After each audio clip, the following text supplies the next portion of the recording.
I stared at my reflection in the stainless steel fridge, barely recognizing the woman looking back at me. Perfect hair, perfect makeup, perfect empty smile. Don't forget dinner with the Harrisons tonight, Marcus said, kissing my forehead without looking at me. The same mechanical gesture he'd perfected over 3 years of marriage. I won't.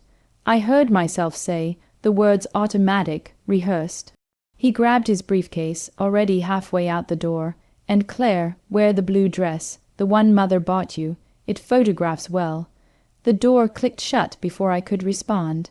Not that he expected one. I stood there in our spotless kitchen, granite countertops gleaming, everything in its designated place, and felt like I was suffocating. When had I become this? A decoration in someone else's life? My phone buzzed. Layla's name flashed across the screen. "Hey," I answered, trying to inject some life into my voice. "You sound dead inside," she said bluntly. "What's wrong?"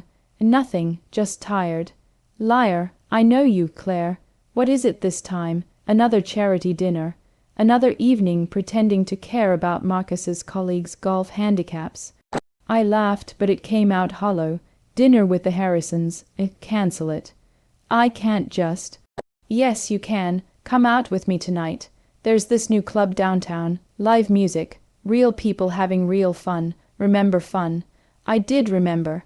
Vaguely, like a dream from another life. Marcus would what? Layla's voice sharpened. "Get upset that his wife has a life. Claire, when was the last time you did something just for yourself?"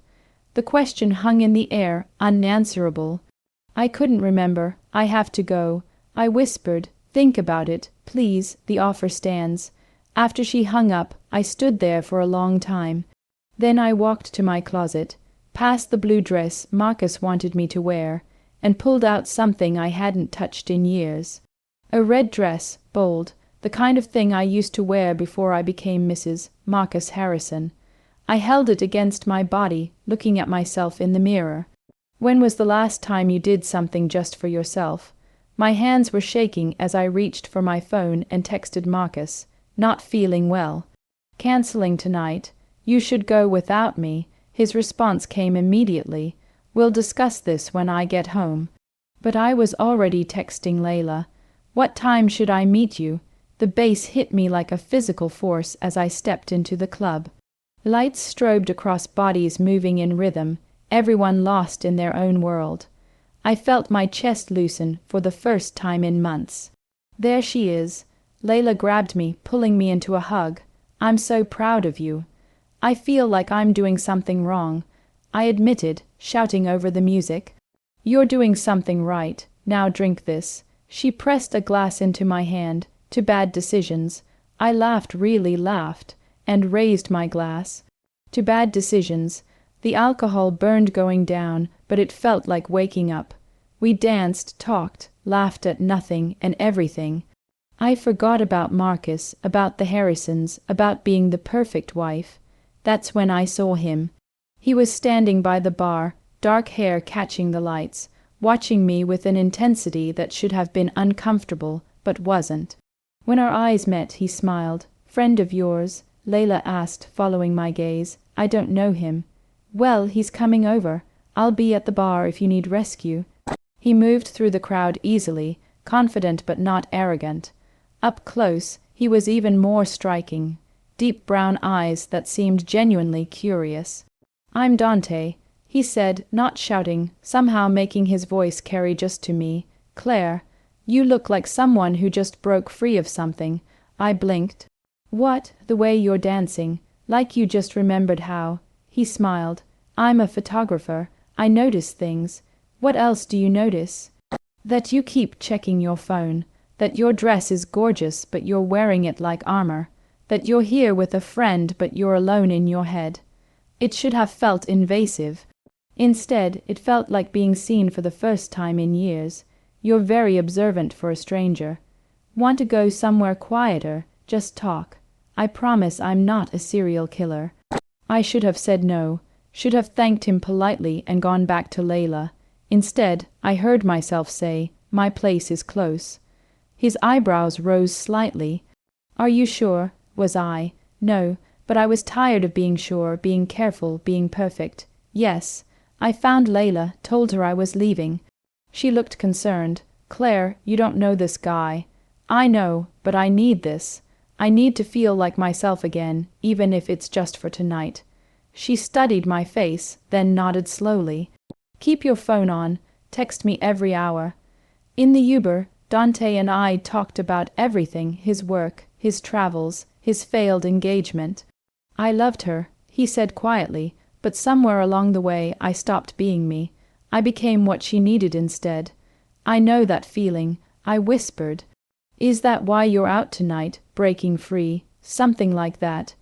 I texted Marcus before turning off my phone, staying at Layla's. Drank too much. At my house we sat in the living room, just talked.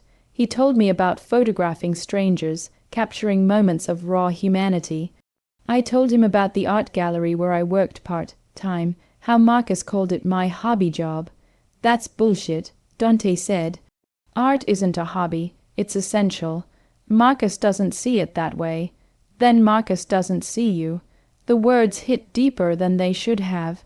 We talked until the sky started lightening outside, about dreams and disappointments, and who we used to be before life beat it out of us. At some point, Dante fell asleep on the couch. I watched him for a moment, this stranger who'd somehow made me feel more myself in 4 hours than my husband had in 3 years. I went upstairs alone, crawled into bed, and slept better than I had in months. My phone woke me, 17 missed calls from Marcus. My stomach plummeted. I ran downstairs to find Dante awake, studying the photos on our mantel, family photos. Wedding photos, photos of a life that looked perfect from the outside. You never mentioned you were married, he said quietly. Not angry, just sad. The sound of Marcus's car in the driveway cut me off. Panic flooded through me. You need to leave now. Dante grabbed his jacket, heading for the door, but Marcus was already there, key turning in the lock. The door opened. Marcus stopped, his face cycling through confusion, realization, rage. What the hell is this, Claire? My name. He said my name, not honey or dear. Claire, the woman he'd forgotten existed. Marcus, this isn't nothing happened. Who is this? Marcus's voice was ice. I'm leaving, Dante said, but Marcus blocked the doorway. Get out of my house. Dante looked at me one last time. His eyes said everything. You deserve better. You deserve someone who sees you. Then he was gone. The door closed with a soft click that sounded like a gunshot. Explain. Marcus's voice was deadly calm. Now, we just talked. I met him at the club and we came back here and talked. That's all.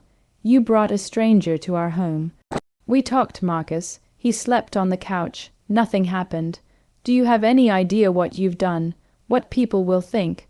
He started pacing, running his hands through his hair. The Harrisons probably tried calling you. My mother tried calling you. Everyone saw you weren't there. Is that all you care about, what people think? It's called having standards, Claire. Something you clearly don't understand. Standards or control. When did our marriage become about maintaining appearances instead of actually being happy? His face hardened. If you're not happy, maybe my mother was right. Right about what? That you're not cut out for this life, that you're too common for what I need in a wife. The words should have hurt. Instead, they clarified everything.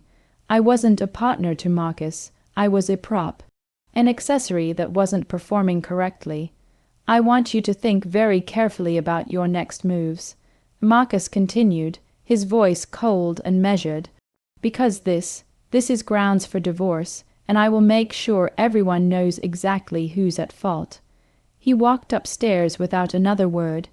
I stood there in my living room, still wearing yesterday's dress, and realized something. I'd been performing for an audience of one, and he'd never even been watching me. He'd been watching the character he wanted me to play, and I was done auditioning. 3 days of silence.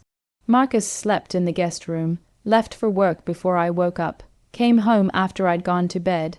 Communication by sticky notes on the counter, meeting with divorce attorney. Thought you should know. Divorce, the word should have terrified me. Instead, I felt numb. On the third day, I was putting away laundry in the guest room when I saw his laptop open on the bed. The screen was asleep, but when I touched the mousepad it came to life. Email, open. A thread with someone named Vanessa. I should have closed it, respected his privacy, but the subject line caught my eye, our future. My hands shook as I scrolled up, reading months of messages. 8 months, to be precise. I can't wait until we don't have to hide anymore. Dinner at Marcello's was perfect. I'm so glad you could get away. When are you telling her? Photos. Marcus and a beautiful woman with dark hair. At restaurants, at hotels, smiling, touching, being everything he'd never been with me. The most recent email, sent the morning after Dante, made me physically ill. This is perfect. Now I have grounds. She's given me exactly what I needed.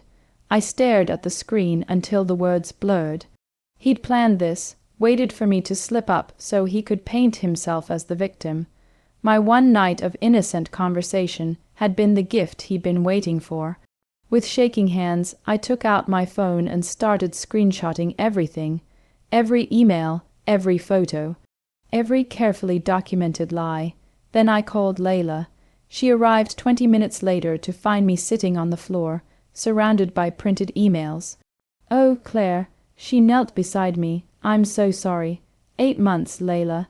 8 months he's been with her, while I was trying to be perfect for him. He's a bastard. He was planning to leave me anyway, that morning with Dante. I just gave him the ammunition. No." Layla's voice was fierce. "He doesn't get to do this. We're taking screenshots of everything. If he wants a war, we'll give him one." "I don't want war. I just want—" "What?" "I want to understand how I missed this, how I got so lost that I didn't see my own husband planning my exit." Layla pulled out her phone. "My sister went through a brutal divorce 2 years ago. Her lawyer was incredible. Let me call her. Layla, no arguments. You need someone in your corner who knows what they're doing." The lawyer's name was Patricia Morneau. Even over the phone, her voice was sharp and competent. "Don't do anything rash," Patricia instructed after I explained everything. "Document everything you can find. Bank statements, credit card bills, anything that shows his affair. And whatever you do, don't leave the house. In divorce proceedings, leaving can be seen as abandonment. I won't. I promised." After hanging up, I looked at Layla. How did I become this person, the one who needs permission to leave her own house? "You're not that person anymore," Layla said firmly. "You're the person who's about to take her life back." Marcus came home that evening to find me sitting at the dining table, his laptop open in front of me. I watched his face go from tired to confused to pale. "You went through my private things." The audacity was almost funny. 8 months, Marcus. You've been with her for 8 months. He didn't deny it, didn't apologize. Just attacked. What did you expect? You're so busy trying to be perfect that you forgot how to be a real person. Vanessa actually listens to me. She's spontaneous, fun. She's a fantasy. I interrupted, my voice steady despite the earthquake inside me. "I'm the one who's been here, building a life with you, supporting your career, ignoring my own dreams because you said we needed to establish ourselves first." He actually scoffed. "Your dreams? What dreams, Claire? You've never had any ambition beyond being a housewife." The words hit like a slap. "I had dreams. You convinced me they didn't matter. You convinced yourself. Don't blame me for your lack of direction." That's when my phone rang. A unknown number. I almost ignored it, but something made me answer. "Claire," Dante's voice. "I know I'm probably the last person you want to hear from, but I saw something that morning, when I was looking at your photos. You need to know." Marcus lunged for the phone, but I was faster. I put it on speaker. "What did you see?" I demanded. "The photo of your husband with a woman at what looked like a wedding. She was wearing an engagement ring. I'm a photographer. I notice these things. That photo was recent, Claire, like last month." Recent, my mind raced. I pulled up our photo gallery with shaking hands, found the picture from Marcus's colleague's wedding. There Vanessa, standing close to Marcus, her hand on his arm, and on her finger, unmistakable even in the photo, an engagement ring. "You proposed to her," I whispered. "You proposed to her while still married to me." Marcus's silence was all the confirmation I needed. The room tilted. The affair was one thing, but this, planning a future, proposing, all while I played the dutiful wife. "Claire," Layla appeared from the kitchen where she'd been waiting in case things got ugly. "I heard enough. Get your things. You're staying with me." For once, I didn't argue or try to fix things. I stood up, looked at the man I'd spent 5 years with, and said, "My lawyer will be in touch. Claire, wait." Marcus's voice changed, became desperate. "We can work this out. I made a mistake. Vanessa doesn't mean anything. She means enough that you bought her a ring. It was a stupid impulse. You're my wife. You're the one I— Stop." I held up my hand. "Just stop. I'm done listening to lies." As I walked upstairs to pack a bag, Marcus followed me, words tumbling out in a desperate stream. "I'll end it with her. We'll go to counseling. We can fix this. My mother doesn't have to know. The Harrisons don't have to know. We can." I turned to face him. "This isn't about your mother or the Harrisons. This is about you and me, and there is no you and me anymore. There probably never was." "Don't say that." "Why not? It's true. You never wanted a partner, Marcus. You wanted a perfect accessory. Someone who looked right, acted right, never embarrassed you. Well, I'm done being your prop." I zipped up my bag and walked past him. At the door, I turned back one last time. "For what it's worth, I hope Vanessa makes you happy. I hope she's everything you wanted, because you deserve each other." Then I left, and for the first time in 3 years, I felt like I could breathe. At Layla's apartment, the dam broke. I cried in her arms, not because I loved Marcus. I wasn't sure I ever had, but because I'd wasted so much time being someone I wasn't. "We're not letting him win this," Layla declared once my tears slowed. "Tomorrow, we're going to Patricia, and we're going to bury him. I don't want to bury anyone. I just want to be free." "Same thing," she said grimly. The next morning, Patricia Mornow's office was everything I'd hoped for professional, confident, intimidating. Patricia herself was a pied woman in her 50s who looked like she ate weak men for breakfast. I laid out everything, the emails, the photos, the proposal to Vanessa.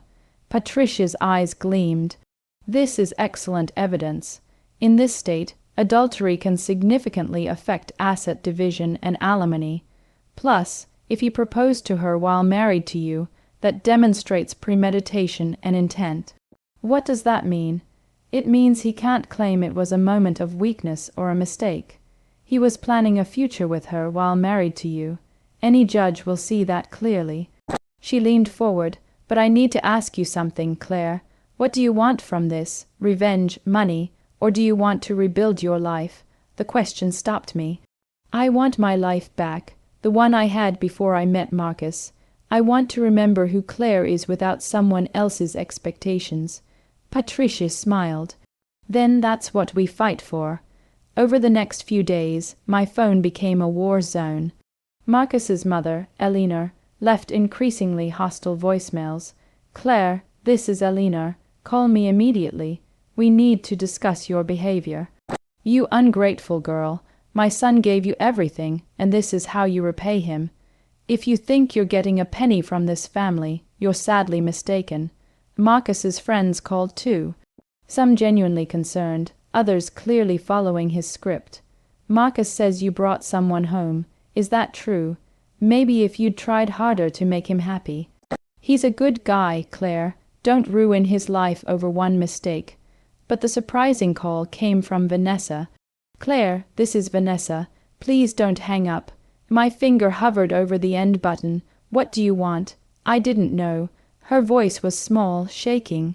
"He told me you two had separated months ago, that the divorce was already in progress. He proposed to you while we were still living together."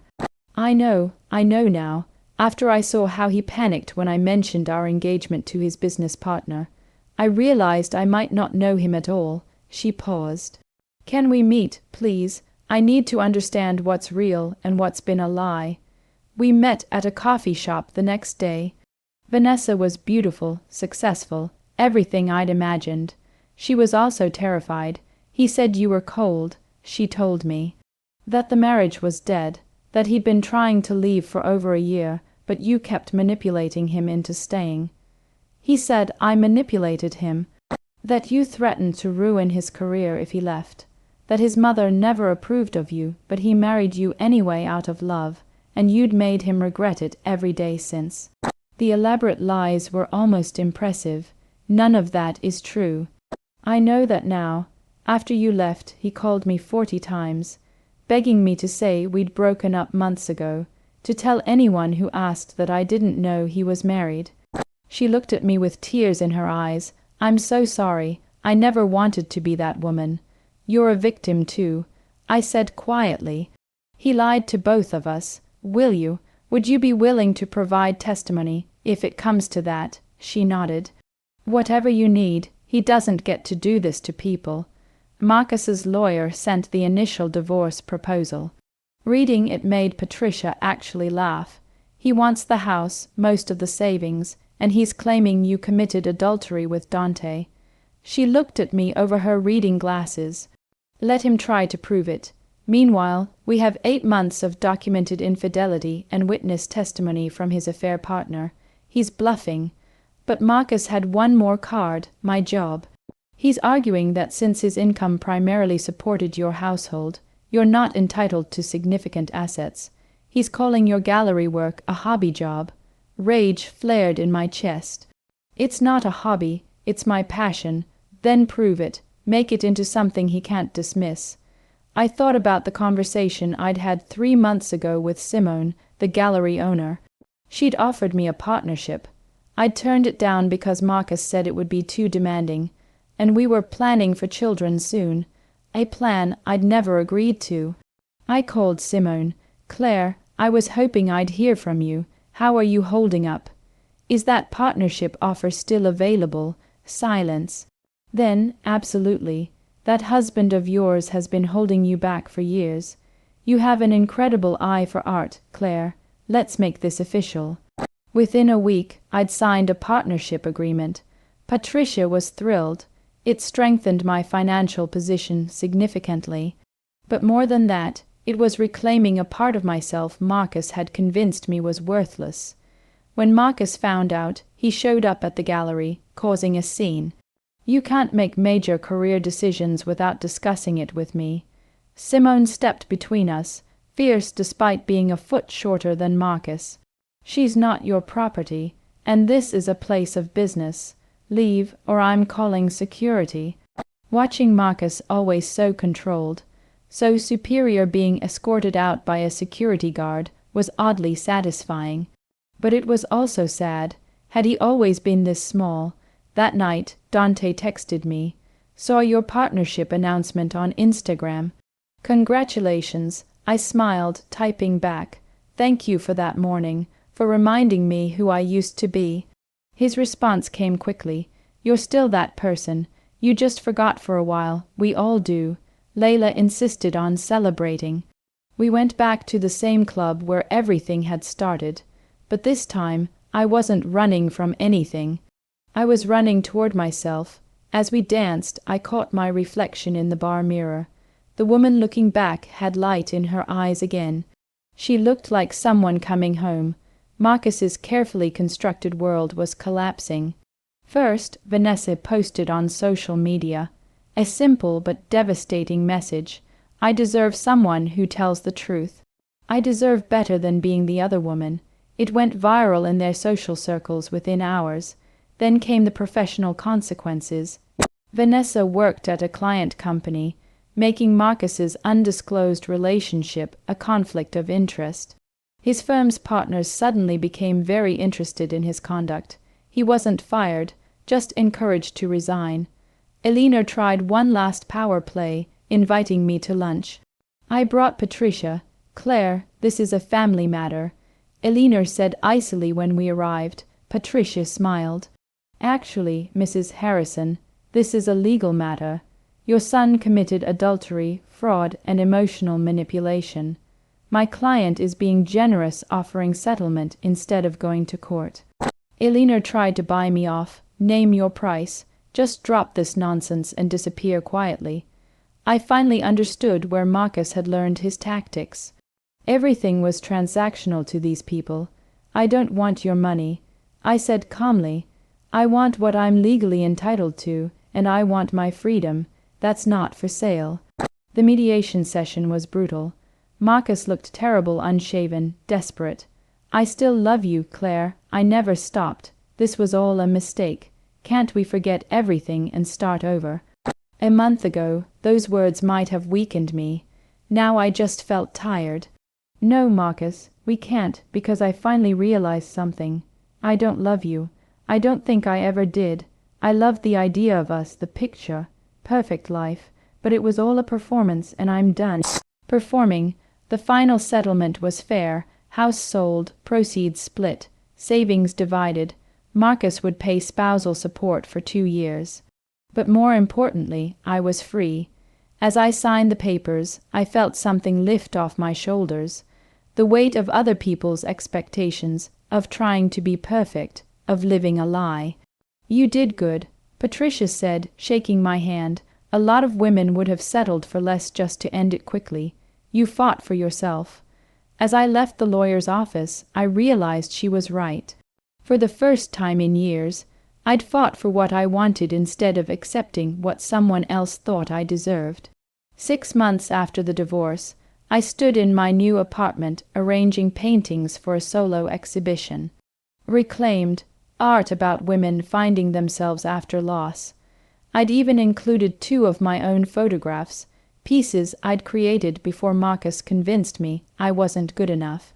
Layla came over with wine and takeout, our Friday night tradition. You look different, she observed. Lighter. I feel different, like I can finally breathe. I poured wine into mismatched glasses. Now tell me about Jasmine. I've been monopolizing our friendship with my drama. She makes me laugh, Layla said, her face softening. Really laugh, you know, like you used to before Marcus. We spent the night like we used to, before I'd lost myself in trying to be perfect. I'd heard Marcus was struggling. Smaller firm, half the prestige. Vanessa had moved away, refusing his calls. Even Elena had stopped speaking to him after learning he'd borrowed money from her under false pretenses to fund his affair. Part of me felt vindicated.